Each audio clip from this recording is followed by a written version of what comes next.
We have a lot to unpack today.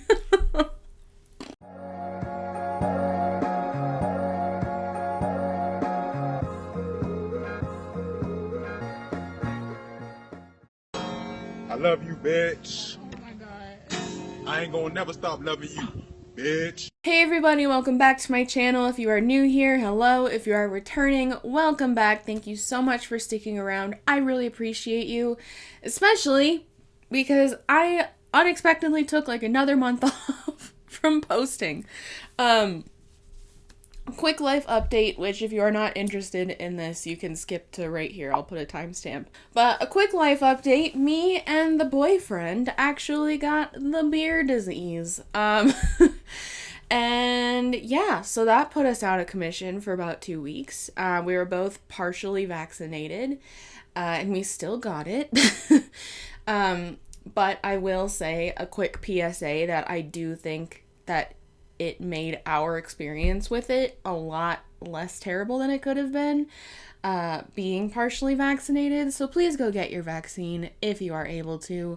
It helps you and it helps everybody around you. It basically just felt like a bad cold or flu for us. We didn't lose our taste or our sense of taste or smell. We also didn't get fevers. So it was really weird. We both thought we just had like a sinus infection or something, but nope. Yeah, and then once we were all better and not contagious, Mario's family came to visit and we went up into the mountains. And so my life was just really crazy for about like 2 or 3 weeks, and I just took a little bit of time off to focus on that. And yeah, but we are feeling much better and we are doing much better. Mario's back at work. I'm back to going into the office. Yeah, now we're both fully vaccinated, so I'm pretty sure we have all the antibodies we could ever need now. But yeah, so that's where I've been, and I really, really, really appreciate you guys for sticking around, because I haven't been very active on anything. But you guys are still here, and I actually gained some subscribers in the time I was gone, so hello to all my new people. I really, really, really, really, really appreciate you subscribing to my channel and engaging with my content. It means so much to me, like I can't even tell you. That being said, I did go up into the mountains like last weekend or the weekend before. No, last weekend, I can't remember. And I always forget how much closer to the sun you are when you go up there. So my nose got sunburned and my scalp got sunburned, so ignore any flakiness that you may see. Okay, so life update over. Today I'm going to be talking about the whole Tess Holliday situation. And I was actually going to make this whole video just one big life update to give more information about our experience with the plague. But then this happened and I ranted about it on Instagram, which if you're not following me on Instagram, please go do that. It's a fun time over there. And I had a lot of people ask me just to make a whole video on it. And yeah, so here we are. I'm making a whole video on it. Dare I say, even, it was my most requested video to date, which by saying that, I mean more than 5 people asked me to do it, so I'm doing it. If you don't know what's going on, Tess Holliday, who is a major plus-size model in the industry, and she's also a very prominent like fat activism, health at every size, body positivity, that can be debated, activist. And she has recently come out saying that she is in recovery for a specific ED, which I'm going to put here because I don't want to be flagged because I want people to watch my video. Before I even made this video, not so much before I went off on Instagram about it, but before I made this video, I did some research into this particular ED because I honestly don't have a lot of experience in it, and I don't have a lot of experience with EDs in general. For those of you that are new here, I have lost 100 pounds by having weight loss surgery in 2018, and I've kept it off. Sorry, I have a lot of things in front of me. And I've kept it off. But before all that happened, I did have disordered eating, but I never had like an eating disorder. So I really don't have a lot of knowledge or experience in that. So I wanted to make sure I had all my ducks in a row before I made this video. So what I found is that the diagnosis criteria for the main kind of this ED are as follows. Restriction of food intake leading to weight loss or a failure to gain weight resulting in significantly low body weight of what would be expected for someone's age, sex, and height. Fear of becoming fat or gaining weight. And having a distorted view of themselves and of their condition. Examples of this might include the person thinking that they are overweight when they are actually underweight, or believing that they will gain weight from eating one single meal. A person with this ED might also not believe there is a problem with being at a low body weight, and these thoughts are known to professionals as distortions. Now, there is a subsection of this ED called atypical blank, and this distinction was made because they were finding that there were people meeting the criteria for this illness, but they didn't meet the one criteria of being at an extremely low body weight. So they made this distinction, which I think is really great because I think that there is a huge misunderstanding that like the only ED people who are overweight or obese can have is BED. That's not the case. And so I'm really happy that they did make this distinction. But I will say that even to be diagnosed with the atypical version of this, you still have to have a fear of gaining weight or becoming obese. And I want you guys to remember that because that's like the main core of my issue with this whole thing. There's already been so many good commentary videos made on this topic. I will link some of them down below.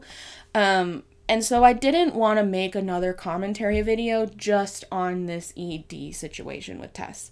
I really wanted to come at it from an angle of someone who used to look up to her as one of her main role models, me. And I want to kind of make it a message to her fans now.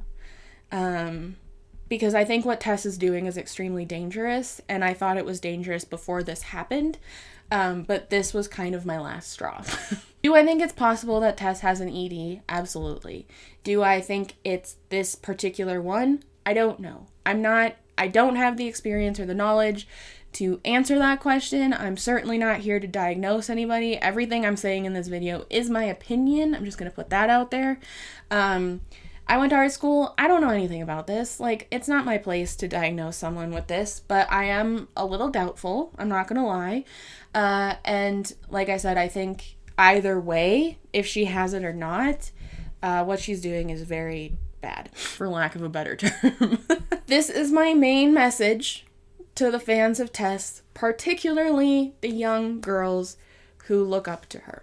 I know it's really hard to swallow, but no matter which way this whole ED thing pans out, Tess has been lying to you and manipulating you. I had to come to terms with that like 2 years ago, and it was really hard because, like I said, she was one of my main role models. Tess's whole brand has been built off of loving yourself no matter what, body positivity, again, debatable, fat acceptance, health at every size, and honestly, not giving a fuck that she's fat. She's always flaunting her body and loving her body and embracing her body on social media and on anything, really.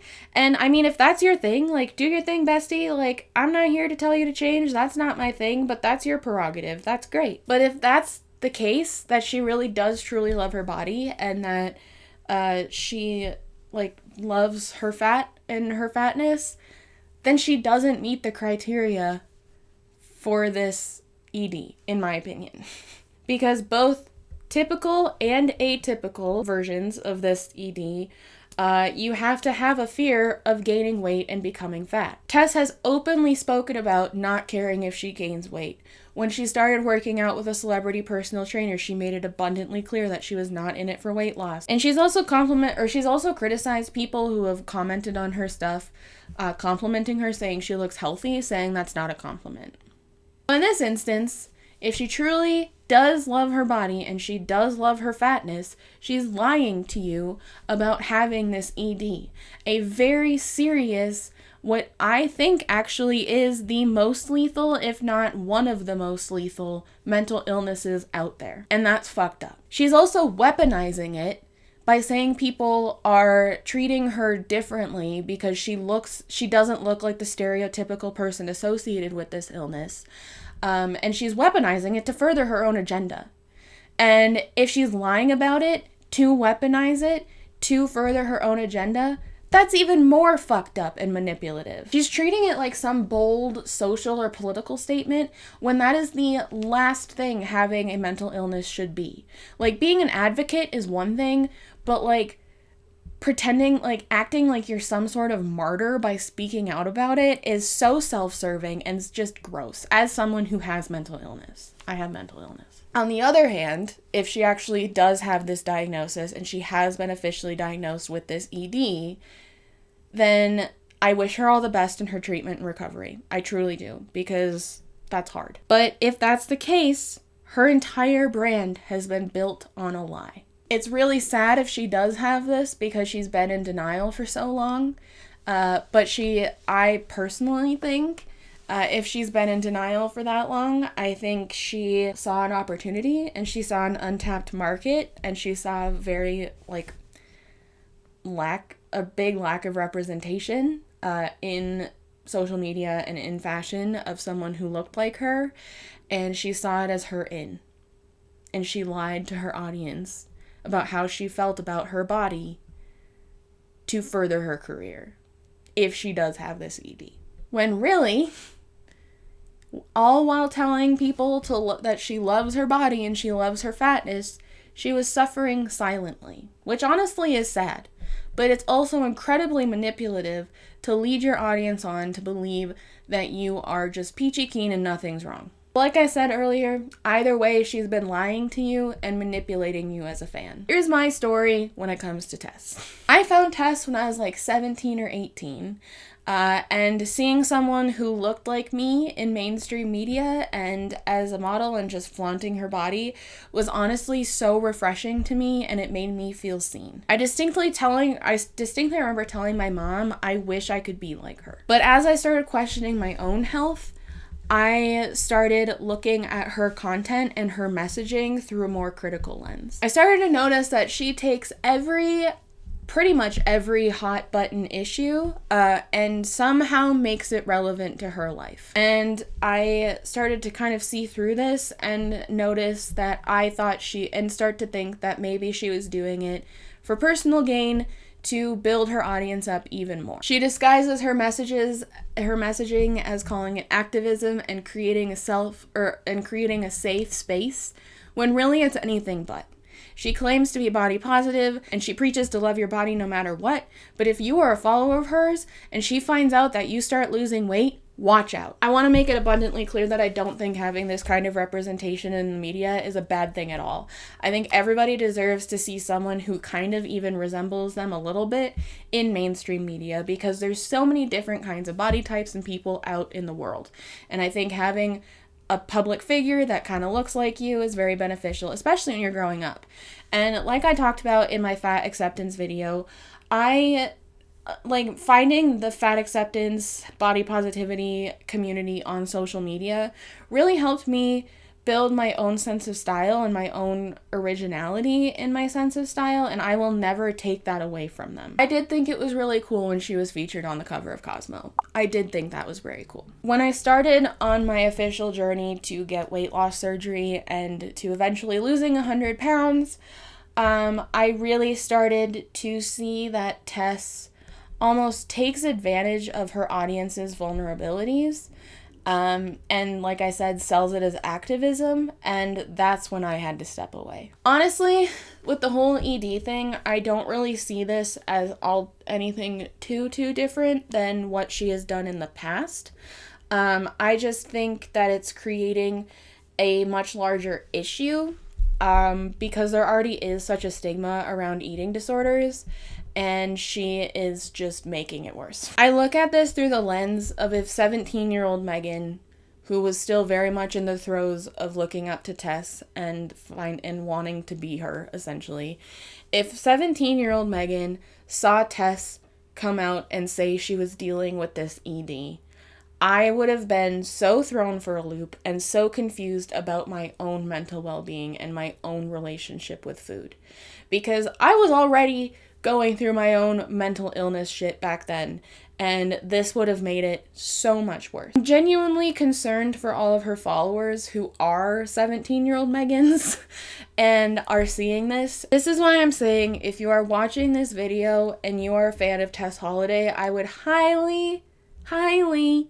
encourage you to go try and find some other different body positive creators out there. There's so many good ones. Real body positive content creators just want you to love yourself as you are now and go down the path that you feel is best for you. There's a lot more fish in the sea than Tess. I know she seems like a super badass lady who like just doesn't give a fuck and all of that. But if you really look at her track record and what she has done, it's not so great.